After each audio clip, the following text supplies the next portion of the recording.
Hello friends, welcome to life experience education. आज हम आपके साथ डिस्कस करने जा रहे हैं RRB group D previous year question paper solution का पार्ट जनरल साइंस यानी कि सामान्य विज्ञान। ये हमारा सामान्य विज्ञान का क्लास नंबर 11th है और ये जो क्वेश्चन पेपर है आरआरबी ग्रुप डी 26 नवंबर 2018 का शिफ्ट फर्स्ट का ये क्वेश्चन पेपर है। तो आइए स्टार्ट करते हैं बिना किसी देरी के क्वेश्चन नंबर फर्स्ट के साथ।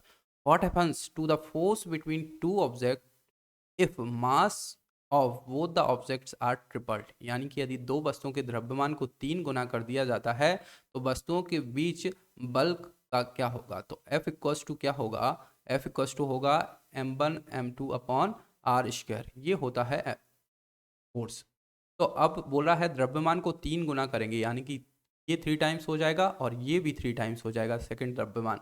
तो ये मल्टीप्लाई होकर आपस में 9 टाइम्स हो जाएंगे, 9 times m1 m2 upon are square, यानी कि फोर्स जो होगा विल गेट 9 टाइम्स, यानी कि डी इसका हो जाएगा correct answer. Question number second की तरफ चलते हैं। A car is moving with a velocity of 72 kilometre per hour. It takes 4 second to stop it after the brakes are applied. If the mass of the car is 100 kilogram, the magnitude of the force exerted by the brakes is, यानी कि एक car है जो कि 72 kilometre पर घंटा के वेग के साथ चलती है और ब्रेक लगाने के बाद इसे रोकने के लिए 4 सेकंड लगते हैं। यदि कार का द्रव्यमान 1000 किलोग्राम है तो ब्रेक द्वारा लगाए गए बल का परिमाण बताना है आपको। तो जो फोर्स होगा, फोर्स इक्वल्स टू क्या होगा, मास इंटू एक्सलेशन। मास तो गिवन है 1000 kg है, मास गिवन है, ठीक है। अब एक्सेलरेशन आपको बताना है, तो एक्सेलरेशन क्या होगा, वेग में परिवर्तन की दर को ही एक्सेलरेशन बोला जाता है। तो ये हो जाएगा m इंटू एक्सेलरेशन, यानी कि final velocity minus of initial velocity divided by t। ये हो जाएगा acceleration. v equals to u minus a t, यहाँ से आएगा u प्लस ए टी, यहाँ से आएगा एक्सेलरेशन, यानी कि v minus you upon T. ये हो जाएगा एक्सेलरेशन गति के प्रथम नियम से, ठीक है, यहाँ से आ जाएगा। तो फोर्स इक्वल्स टू दिया है। अब मास है 1000, मास है 1000, वेलोसिटी कितनी है, वेलोसिटी इनिशियल वेलोसिटी क्या है, ये आ जाएगी अपनी 72, मतलब कि लास्ट फाइनल वेलोसिटी है 0 हो जाएगी, है ना, 0, यानी कि ब्रेक लगने के बाद ये रुक जाएगा। तो जो फाइनल वेलोसिटी होगी वो 0 और इनिशियल वेलोसिटी आपको गिवन है, ये कितनी है 72 किलोमीटर पर आवर। अब इसको मीटर पर सेकंड में कन्वर्ट करना है तो 5/18 से मल्टीप्लाई कर दीजिए और टाइम आपको दिया हुआ है कितना, 4 सेकंड लग रहा है। तो इसको सॉल्व कर लीजिए। 18 4 ज़ा 72, 4 4 ज़ा से कैंसिल हो जाएगा, यानी कि -5, यानी कि -5 इंटू 10⁻³ न्यूटन ये लगेगा फोर्स। अब ब्रेक लग रहा है, यानी कि पहले से ही मंदन हुआ है, यानी कि नेगेटिव साइन हो जाएगा पॉजिटिव और ये हो जाएगा मंदन, यहाँ से डिसाइड करेगा मंदन हो रहा है, यानी कि 5 इंटू 10⁻³ न्यूटन, ये इतना फोर्स लगेगा इसको रोकने के, यानी कि डी इसका हो जाएगा करेक्ट आंसर। ये 10⁻³ में है, ना कि 103। तो इसको आप मिस प्रिंट मान लीजिए, 10⁻³ न्यूटन। डी हो जाएगा करेक्ट आंसर। नेक्स्ट क्वेश्चन की तरफ चलते हैं। ऑल फोर्सेस हैव, यानी कि सभी बलों में क्या होता है, force equals to mass into acceleration होगा, यानी कि इसमें एक डायरेक्शन भी होगी और मैग्नीट्यूड भी होगा, यानी कि सी इसका हो जाएगा करेक्ट आंसर। परिणाम भी होगा और दिशा भी होगी, सी हो जाएगा करेक्ट आंसर। नेक्स्ट क्वेश्चन की तरफ चलते हैं। क्वेश्चन नंबर फोर्थ है, magnitude of displacement from initial position to final position is, यानी कि प्रारंभिक स्थिति से अंतिम स्थिति तक विस्थापन का परिणाम निम्न होगा, ये आपको बताना है। अब मैग्नीट्यूड बताना है डिस्प्लेसमेंट, यानी कि जो प्रारंभिक पॉइंट है और लास्ट पॉइंट है उसके बीच में डिस्प्लेसमेंट तय करेगा कि उसके बीच मिनिमम दूरी कितनी है, यानी कि इसको हम बोलेंगे डिस्प्लेसमेंट, इसको बोलेंगे डिस्प्लेसमेंट, ठीक है। अब बताया गया है curve line, circle, total distance या फिर स्ट्रेट लाइन। तो जो भी मिनिमम डिस्टेंस होगी उसको बोला जाता है क्या, डिस्प्लेसमेंट। तो ये चारों ही ऑप्शंस आरआरबी ग्रुप डी ने कैंसिल किए थे, यानी कि इस क्वेश्चन को कैंसिल किया था, तो जो मिनिमम डिस्टेंस होगी उसको बोला जाएगा डिस्प्लेसमेंट, ठीक है। तो ये ऑप्शन, ये क्वेश्चन रॉन्ग हो गया था।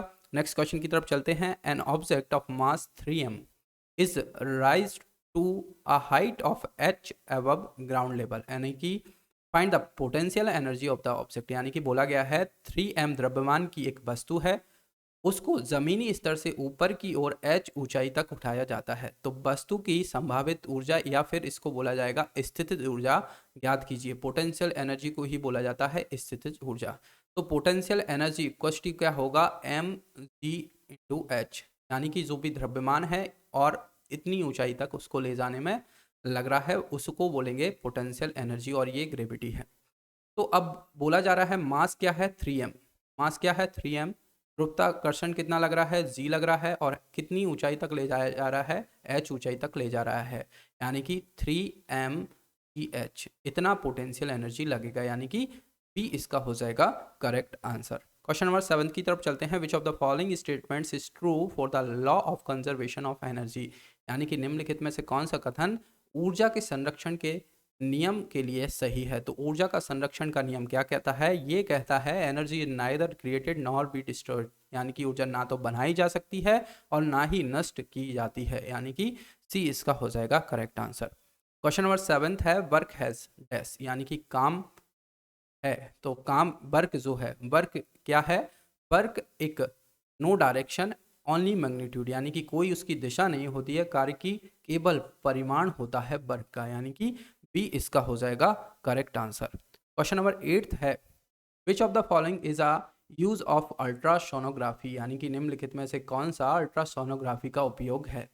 तो ऑप्शंस के थ्रू जाएंगे तो इसका ए ऑप्शन करेक्ट है। It is use to monitor the growth of a foetus, यानी कि इसका उपयोग माता के गर्भ के अंदर भ्रूण के विकास की निगरानी के लिए किया जाता है सोनोग्राफी, यानी कि इसको ही अल्ट्रासोनोग्राफी कहा जाता है। ए इसका हो जाएगा करेक्ट आंसर। नेक्स्ट क्वेश्चन की तरफ चलते हैं। A spherical mirror whose reflecting surface is curved outwards is called, यानी कि एक गोलाकार दर्पण है जिसकी परावर्तक सतह बाहर की ओर मुड़ी हुई होती है, उसको क्या कहा जाता है, उसको कहा जाता है, क्या कहा जाता है उसको, कॉन्वेक्स मिरर। क्या कहा जाता है, कॉन्वेक्स मिरर, यानी कि उसको उत्तल दर्पण कहा जाता है, यानी कि बी इसका हो जाएगा करेक्ट आंसर। नेक्स्ट क्वेश्चन है क्रूड ऑयल इज, यानी कि कच्चा तेल है। तो कच्चा तेल होता है वो स्मेली, यानी कि बदबूदार, येलो टू ब्लैक लिक्विड, यानी कि पीले से काले तरल, येलो टू ब्लैक लिक्विड होता है, सी इसका हो जाएगा करेक्ट आंसर। क्वेश्चन नंबर 11 है in a dash circuit the electricity has only one path to flow through, यानी कि एक सर्किट में, इस सर्किट में बिजली के माध्यम से प्रवाह करने के लिए केवल एक ही रास्ता होता है। तो यदि कोई भी रेजिस्टेंस आप देख सकते हैं इस तरीके से जुड़े हुए हैं, सीरीज में यदि जुड़े हुए हैं तो उनको सिर्फ क्या मिलेगा, एक ही मार्ग मिलेगा, करंट को, धारा को प्रवाहित होने के लिए सिर्फ एक ही मार्ग मिलेगा यदि वो सीरीज में जुड़े हुए हैं, श्रृंखला में जुड़े हुए हैं। यदि पैरेलल में हम जोड़ते हैं, इनको पैरेलल में जोड़ते हैं तो इसमें एक से अधिक मार्क मिल जाएंगे इनको, है ना। ये I1 करंट फ्लो होगा इसमें, इसमें I2 करंट होगा, जितने भी रेजिस्टेंस इसमें जुड़े होंगे उतने इसको जो प्रवाह है, धारा का प्रवाह है, उतने ही रास्ते मिलेंगे। अब पूछा गया है कि वन पाथ, तो वन पाथ सिर्फ किस में मिलेगा, सीरीज में मिलेगा, यानी कि बी इसका हो जाएगा करेक्ट आंसर। क्वेश्चन नंबर 12 है the postulate that all atoms of an element are exactly alike was proved wrong with the discovery of dash, यानी कि किसी भी तत्व के सभी परमाणु बिल्कुल एक जैसे हैं, किसकी खोज के साथ गलत साबित हुआ था। तो जो आइसोटॉप्स थे उनकी खोज के साथ ये गलत हुआ था कि जो एक से ज़्यादा किसी भी परमाणु के बिल्कुल एक जैसे होंगे, ये साबित गलत हुआ था आइसोटॉप्स की खोज के साथ, यानी कि सी इसका हो जाएगा करेक्ट आंसर आइसोटॉप्स। आइसोटॉप्स के बारे में कहा जाता है कि इनके जो प्रोटॉन संख्या है वो सेम रहती है और जो इलेक्ट्रॉन न्यूट्रॉन की संख्या है वो डिफरेंट रहती है। जैसे कि ये हाइड्रोजन, ड्यूटेरियम, ये सब जो हैं आइसोटॉप्स के उदाहरण ही हैं। तो सी इसका हो जाएगा करेक्ट आंसर। नेक्स्ट क्वेश्चन है what is the counting unit for a chemist, यानी कि एक रसायनज्ञ के लिए गिनती की इकाई क्या होती है। तो जो मोल नंबर है ये इनकी केमिस्ट यूनिट होती है, यानी कि डी इसका हो जाएगा करेक्ट आंसर। क्वेश्चन नंबर 14 है which of these is not a homo atomic molecules, यानी कि इनमें से कौन सा समरूप अणु नहीं है। N2H2P4CO2, तो आपको क्लियरली दिखाई दे रहा है जो CO2 है एक समरूप अणु नहीं है, यानी कि होमो एटोमिक मॉलिक्यूल नहीं है, तो डी इसका हो जाएगा करेक्ट आंसर। क्वेश्चन नंबर 15 की तरफ चलते हैं। When crystals are heated water of crystallisation is lost and the substance turns into an a form, यानी कि जब क्रिस्टल गर्म होते हैं तो क्रिस्टलीकरण का पानी समाप्त हो जाता है और पदार्थ डैश के रूप में बदल जाता है। तो इसको क्या कहा जाता है? इसको कहा जाएगा क्या? इसको कहा जाएगा निर्जल, यानी कि एनहाइड्रस।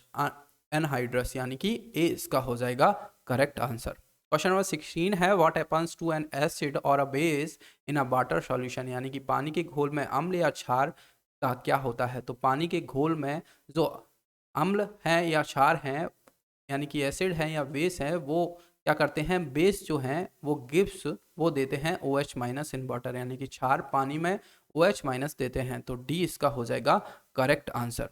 नेक्स्ट क्वेश्चन है, क्वेश्चन नंबर 17 है which of the following non metals catches fire if it is expose to air, यानी कि निम्नलिखित में से कौन सी गैर धातु आग पकड़ती है अगर यह हवा के संपर्क में है। तो कौन सी धातु है जो आग पकड़ती है? तो ये है फॉस्फोरस, यानी कि बी हो जाएगा करेक्ट आंसर। नेक्स्ट क्वेश्चन की तरफ चलते हैं, चूज इनकरेक्ट फॉर एल्डिहाइड, यानी कि एल्डिहाइड के लिए कौन सा अशक्त है। अब एल्डिहाइड के लिए क्या देखा जाएगा? जो कार्बन है डबल बॉन्ड ऑक्सीजन के साथ है और हाइड्रोजन के साथ है, ये श्रृंखला बनेगी जो भी एल्डिहाइड होंगे उनके लिए। अब बात करें कार्बन, अब एक बॉन्ड यहाँ से बनता है तो फर्स्ट ऑप्शन ही आप देख लें। अब ये है CH, यानी कि जो दूसरा कार्बन है उसके 2 ही बॉन्ड बनेंगे, जबकि कार्बन के लिए 4 बॉन्ड होना ज़रूरी है, यानी कि फर्स्ट जो होगा इनकरेक्ट हो जाएगा। बाकी सबको आप देख सकते हैं COOH, ये आप कर दीजिए। और इसमें CH3 यानी कि यहाँ कार्बन है और H3 यानी कि 3 हाइड्रोजन हो जाएंगे। तो ये एक इथेनॉल है, एसिटाल्डेहाइड है, यानी कि ये करेक्ट हो जाएगा। इसी तरीके से ये दोनों भी करेक्ट हो जाएंगे और इनकरेक्ट होगा CHCOH, यानी कि ये आपका इनकरेक्ट हो जाएगा। 18 का करेक्ट आंसर हो जाएगा ए। नेक्स्ट क्वेश्चन है which one of the following is not a noble gases, निम्नलिखित में से कौन सी एक अक्रिय गैस नहीं है। तो हीलियम, क्रिप्टॉन, रेडॉन ये सभी एक अक्रिय गैसेस हैं, यानी कि जिनका कि अष्टक पूर्ण है। जो क्लोरीन है ये नोबल गैस नहीं है, तो सी इसका हो जाएगा करेक्ट आंसर। नेक्स्ट क्वेश्चन है oxidation state of an atom represents, यानी कि एक परमाणु का ऑक्सीकरण दर्शाता है। तो क्या दर्शाता है परमाणु का ऑक्सीकरण? यानी कि oxidation state of an atom represent apparent charge in compound, यानी कि यौगिक में स्पष्ट प्रभार, यानी कि ए इसका हो जाएगा करेक्ट आंसर। क्वेश्चन नंबर 21 है a group of cells similar in origin and structure and specialised to perform a particular function that is muscle cells in our body from the muscles that brings about body movements is called, यानी कि उत्पत्ति और संरचना के समान यौगिकों को का एक समूह एक विशेष कार्य करने के लिए विशेष, जैसे कि हमारे शरीर की मांसपेशियां की कोशिकाओं मांसपेशियों को बनाती हैं और जो शरीर को गति प्रदान करती है को कहा जाता है। तो इस टाइप के जो हैं यौगिक हैं उनको टिश्यू कहा जाता है, यानी कि ऊतक कहा जाता है। तो ए इसका हो जाएगा करेक्ट आंसर। नेक्स्ट क्वेश्चन है, क्वेश्चन नंबर 22 है dash is present in the lining of kidney tubules, यानी कि डैश गुर्दे की नलिकाओं के अस्तर में मौजूद होता है। तो ये कौन सा होता है किडनी में?